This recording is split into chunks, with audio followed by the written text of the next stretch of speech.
Hi, everyone. So today we're going to be talking about ethical communication, and this is going to come up several times over the semester. It's in fact one of our objectives. It's thinking about ethical business communication. And for those of you who are thinking about going into nonprofit or corporate citizenship work, ethical communication is so important. But even if we're not do-gooders, ethical communication means more than just, ethics or community-minded work. It also means a whole lot more, and I kind of want to go over that today. So there's actually two aspects I want to talk about. And the second one is ethical communication, as you probably assume it to mean. But the first I want to talk about is what being prepared means for being ethical.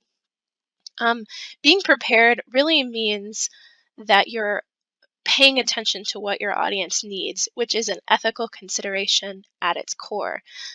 So what this means is you want to choose topics that are appropriate to the audience. You want to gather enough information for them. You want to present that information logically. You want to write several drafts if written, or practice several times if it's verbal. And you want to revise documents always before being sent out. So the first aspect of being prepared is being organized. Structuring content in a logical way allows people to receive it faster.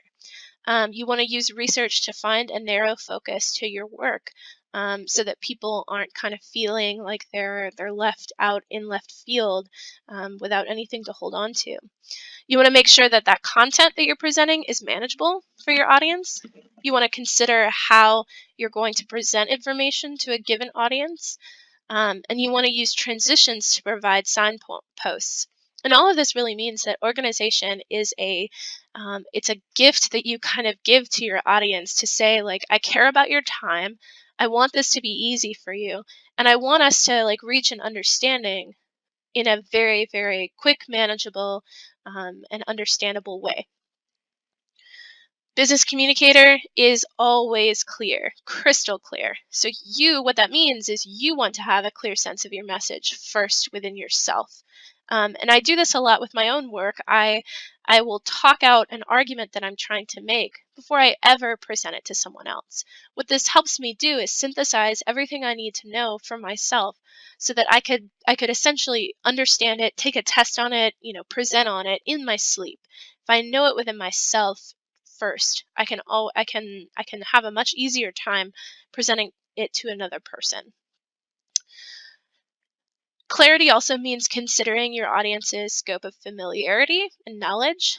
So you don't want to be too far above their heads, but you don't want to speak below them, below their knowledge. You want to speak at a moderate pace, enunciating, varying your tone whenever you're speaking to people. This has a lot to do with clarity, even though it's also a kind of delivery or style issue. For your visual presentations, you want them to be legible, accessible, understandable.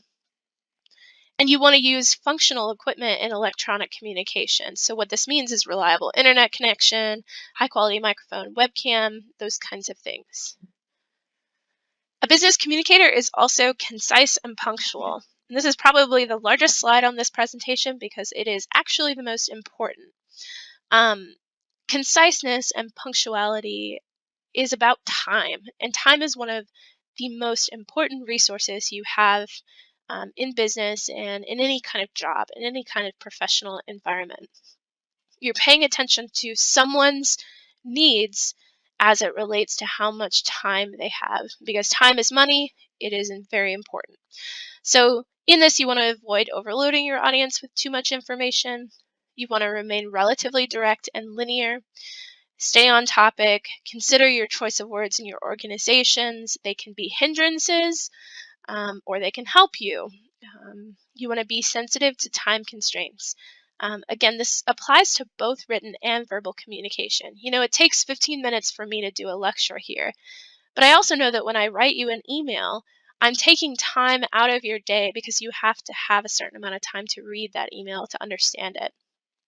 So even though something is written, it's perhaps more spatial than temporal, it still involves an amount of time that people have to take away from their other, their other obligations. There is, I wouldn't call this actually an exception, but it's something to keep in mind, that some non-Western cultures prefer a less direct or strict approach to communication. So it's not actually about being concise or punctual or direct. But you also always want to recognize that different cultures are going to have different expectations. And this can even be between, even in North American culture, between the North and the South. There are different cultural expectations for time and for punctuality. So it's just important to keep in mind that, again, each situation is an individual context. So now we want to move on to the second part of ethical communication, which is the ethics part. You want to treat your audience the way you want to be treated, that golden rule. You want to understand that communication does things. It makes things happen.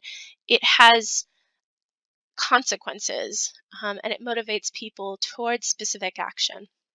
It can even change history.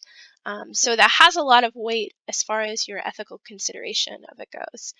Um, and you also want to balance the common good with your own fundamental principles. You don't want to do something that you yourself feel is ethically questionable, but you also have to think about the common good, the larger good, the industry, or the community that you're serving. So in this, you want to be a communicator that is egalitarian.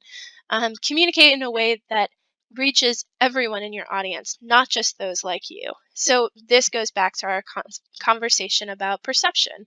You want to consider your audience's demographics, their age, gender, race, ethnicity, socioeconomic background, political affiliation, veteran status, all of this. You want to be able to speak to everyone in your audience, regardless of those things. You also want to, I think, more generally seek to unify your audience through the language you choose, not to divide them. A business communicator is always respectful. This isn't just about considering what your audience knows, their logos. You want to consider your audience's feelings. How do you approach them with a pathos-driven argument? You want to excite your audience, but balance that with not manipulating them or alienating certain parts of your audience. And anytime there's disagreement or confusion, it's not that you don't want to shy away from it, you just want to express it with respect. So describe what you see is going on without laying blame. Ask questions to seek understanding. Phrase issues as opportunities to improve. And this is really important, especially in your team communication. Inevitably, there will be an issue, and this is a really, really good way for you to address those issues with respect. And finally, a business communicator is trustworthy. Earlier in the previous slide, I talked about pathos and logos. This is your ethos. This is your ethics, your credibility, your trustworthiness. You want to include all relevant information in any kind of conversation or report or document. And this means even perspectives that don't necessarily prove your point. You want to support your claims with examples and evidence, however. And you want to provide your audience with information about yourself, perhaps your qualifications, background, interests, purpose, reasons for communicating. Sometimes this is explicit, other times it's not. It's just in the way you hold yourself. And always, always, you want to be open to finding out information that you don't know.